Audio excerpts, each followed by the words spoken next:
All right. So I made a video, and I think this video really does emphasize exactly what I've been talking about for the longest time.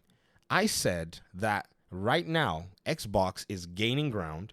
They are basically taking a silent approach to winning and actually destroying the content war. You see, the whole console sales paradigm, it's been one of those long tooth things, and for the most part, PlayStation fans have lorded it over everybody's head like it's a big deal. The first thing that anybody who's kind of sensible about this will realize is, sure, you may be selling a lot of, consoles. However, you're selling a lot of these consoles at a loss.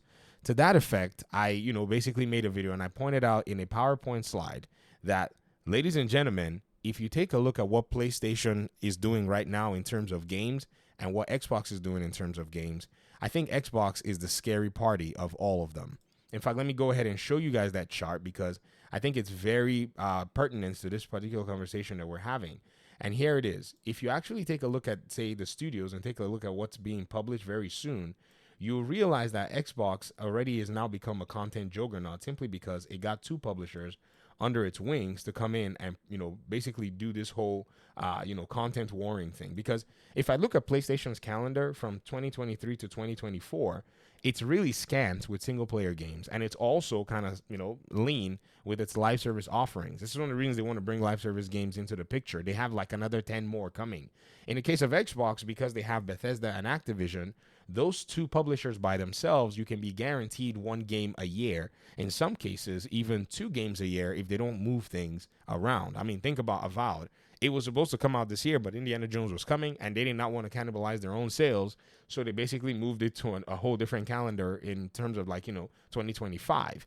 Now, to that, one of my audience members said, well, at the end of the day, it's a matter of quality, not necessarily quantity. And I laughed and said, all right, here we go again with the downplaying of, what Xbox is doing in this scenario. See, this is one thing I love about this conversation is it's a content generation machine. If those of you who are, wondering, how I'm making so many videos, I'm telling you, man, my fellow PlayStation fans, they are the gift that keep on giving. They don't know that I'm also a PlayStation fan. So I know the inner workings of all of this. So shout out to, this commenter that actually put this comment out here. I really appreciate it. Thank you so much. They said, content is going to dwarf PlayStation, but it's not about quantity. It's about quality. And it's been low for 10 or so years as of now. So what's your point, brah? Xbox is not scoring more goals if it's all misses. Not that difficult to understand. Okay, so let's do a quality check. So Concord scored a 7 and Redfall scored a 4. Concord no longer exists, so we can't actually, take into account reviews as a quality check. Reviewers are all over the place. They can't make up their minds. Metacritic is all over the place. It can't make up its mind. So I think the best way that we can actually assess, quality is as a subjective measure at best. What you will consider quality, I would not consider quality. And what I will consider quality, you wouldn't consider quality. For me, a game like God of War Ragnarok is not a quality game. I think it was just basically a padded, movie that they put together. They did not give me what I thought was, akin to 2018. And so to me, it's not really a quality game. Like, sure, you can say the quality of the assets, the quality of the sound, and all of those things that, PlayStation puts into their games are top notch and quality, but I've played more, Gotham Knights than I will ever play God of War Ragnarok. And I would tell you that Gotham Knights combat is quality, but that is subjective to me as a gamer. Again, when you actually think about quality, I think it's actually much more based on the way players interact with the game on the long term. Another game that I've interacted with for a long time is the Division 1 and the Division 2. I'll be the first to tell you that these games have their problems, but there's just no other game on the market like it, and it brings a certain quality to the way things are. You, on the other hand, will disagree. And so in these disagreements that we're going to have, you're going to realize that that quality is subjective, and the only thing you can base quality on is on the audience interacting with the game itself. So yes, as much as you may sit there and try to downplay what Xbox is doing in terms of quality, in terms of content and the quantity, and trying to make it seem like, there's no effect at the end of the day, I think you are strong. I think you are sorely delusional, or at least you are, maybe in a sense downplaying just for convenience. Because with this amount of content coming down the road, I cannot see how a competitor is not worried about it, of which they are. Do you remember? You guys can never tell me that you did not see those Insomniac leaks.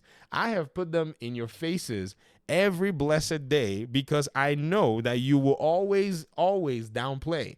You always you always do that because it's convenient for you, and you have this weird attachment to the PlayStation platform. Detach yourself from a company that cares not about you. I used to be a PlayStation fan, just like most of you. Maybe not as radical as most of you were, because again, I just realized that this is a corporation.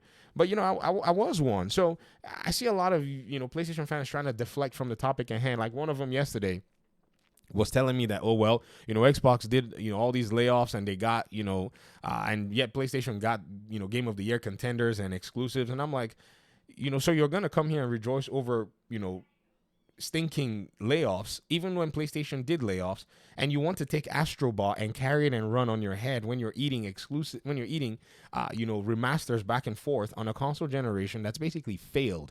You want to deflect from that point. Because at the end of the day, you guys already can see it. You can see that PlayStation right now is content empty. Like really, they're struggling to get content out there. So they're just remastering everything over and over again. So at the end of the day, this whole talk about quality is just people trying to minimize right now the damage that PlayStation has in a sense, put itself in. Because again, Bethesda was not acquired by Xbox in a vacuum. It was acquired because PlayStation tried to do the thing it does by going to spend money on another developer's game to block it from going to Xbox. So Xbox went ahead and said, okay, we're going to go ahead and keep this game. We're going to go ahead and buy this game and own this game. And now that they're putting they're putting more and more games on other platforms, I think PlayStation players are in a sense coping, saying, well, the game is coming to PlayStation anyways. Do you not hear yourself? Do you not hear yourself? You're over here bragging that a game from the so-called Xbox that you claim is not quality, some of you are bragging that it's coming to Xbox. Come on now. You've got to see the contradictions at least. And this is, again, why I say you detach yourself from this whole, box loyalty that many of you are doing. Because if you would only just, say, all right, well, this is how the market is. This is what's going on. And PlayStation needs to pretty much find itself a game plan to adjust to, then you'll probably see the best come out of PlayStation. But I think all of the, enabling that's going on is more than likely not going to see any different results. And it is what it is. However, those of us that are paying attention, we're paying close attention to this. And honestly, as I've told y'all, as I have no loyalty to any of these boxes, I'm here to basically point out a lot of the craziness and the madness at the end of the day. But okay, I'm going to get out of here. I'd love to hear your thoughts in the comment section. Looking forward to the downplaying. And, you know how it is. You know how it always goes. It's like the exact same cycle. And like I said, I'm committed to be here for this.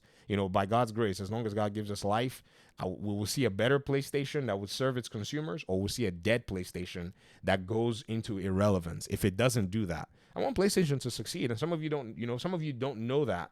And yes, I do have a strong and harsh tone against PlayStation, but again, that's just how I actually, operate in a sense.